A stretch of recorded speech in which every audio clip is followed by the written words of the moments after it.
2007 was not a good year for American horror films.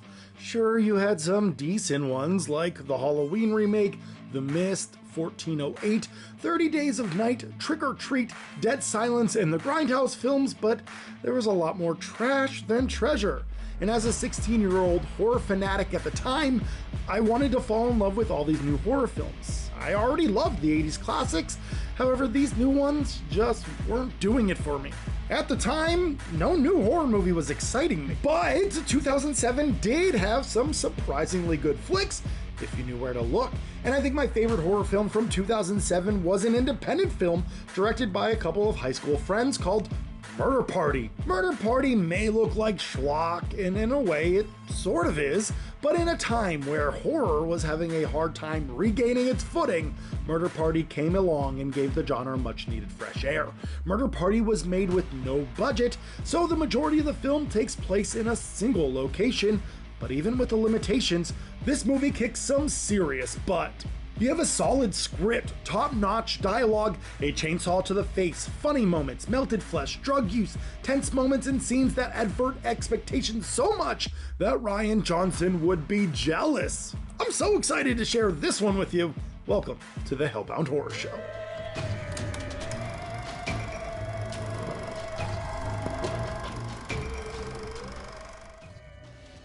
Director Jeremy Saulnier was on a bit of an impressive kick in the early to mid 2010s. He made Blue Ruin and The Green Room, both of which have 7 or above on IMDb, and both of which are above 90% fresh on Rotten Tomatoes.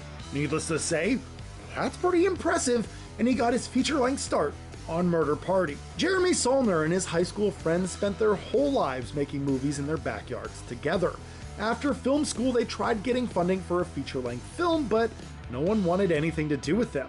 They eventually got tired of waiting, so they decided to make their own movie on their own terms. Jeremy started filming the opening sequence before page 1 of the script was even done. He figured if he started filming, the project would have to get made. And it did get made. They shopped it around to film festivals, getting some major crowd reactions in the process, and it eventually got a DVD release. I knew nothing about this movie, but I saw the DVD sitting at the Dollar Tree. Yeah, for just a single buck, I decided to take a chance on this one, and I'm so glad I did. Murder Party starts with some awesome pickup shots of Halloween decor and people in costumes walking the street. Christopher is walking home from work when he stumbles upon a mysterious letter. He opens it up, and would you look at that? He's invited to a party. A murder party.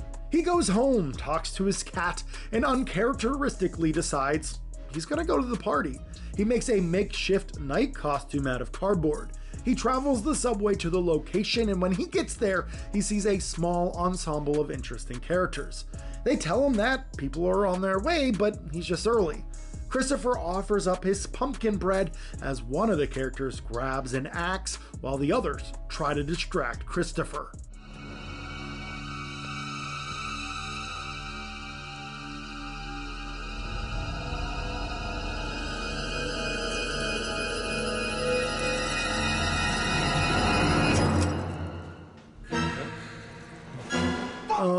Yeah, the opening may be a tad slow, but wow, we get into things pretty fast. They are all amazed that someone showed up. After all, this is a murder party, and they're going to murder Christopher. They debate if they should actually kill him or not.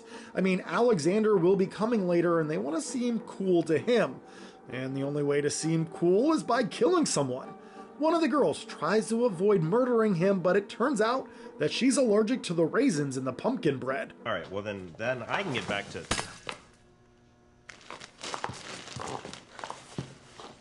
Oops. Smells like cut grass. What? Well, she's dead. The movie is constantly adverting my expectations, and I love it. Well, Alexander does come, and they have to hide her body. He walks in with his drug dealer. Now, Alexander is one interesting dude. He's intense, and he's also pretty goofy. He's upset that someone else at the party is dressed up as a vampire, so he threatens to shoot the other vampire unless he strips out of his costume. Alexander is an art critic and everyone here is an artist. Alexander has a $300,000 grant that he's looking to give away, so everyone's trying to impress him. Alexander wants to kill someone for the art of it, so everyone agrees to do it. The killing will happen at midnight, but in the meantime, they take drugs, get high, have wonderful character moments, and things get wild. I don't want to give away too much because it's best to go into this movie blind and with low expectations. I mean, after all, it was made with no budget and from kids who never made a feature-length film. It shouldn't work. But it does. I think the greatest positive for this movie is the script and the dialogue. It's witty, funny, but smart. It's all very clever and it does a great job setting misdirections. Now, Murder Party is a horror comedy, but that term can mean so much. The horror and tension are never the joke. The scary bits are taken seriously for the most part. The jokes come from within character interactions. One of my favorite gags is when Christopher is able to escape his bindings and starts running away. Everyone is chasing after him. He runs into a closet and unfortunately there's no way out. He quickly tries to find a solution and the camera pans around, showing many useful objects and...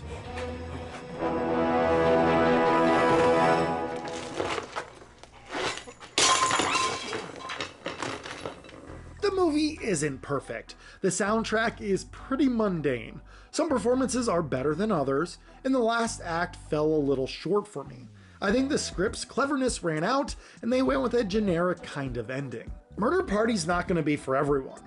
I personally thought the film was super engaging though, and I was actually surprised when it was over. Time flew by for me. Now, I did have extremely low expectations going in. I knew of the director and what he went on to make, but I didn't think he would be as good so early on in his career. So give it a watch if you like low-budget independent films that hit well above their weight, or if you just want to see a movie that messes with stereotypical Hollywood tropes. Either way, I really enjoyed my time with Murder Party, and I hope you do too. And that's all I have for tonight. So thank you so much for watching, and stay spooky, everyone. What's your favorite horror film from 2007? I think mine's either Murder Party or The Orphanage. I'd love to know your thoughts in the comments below. Thanks. Bye.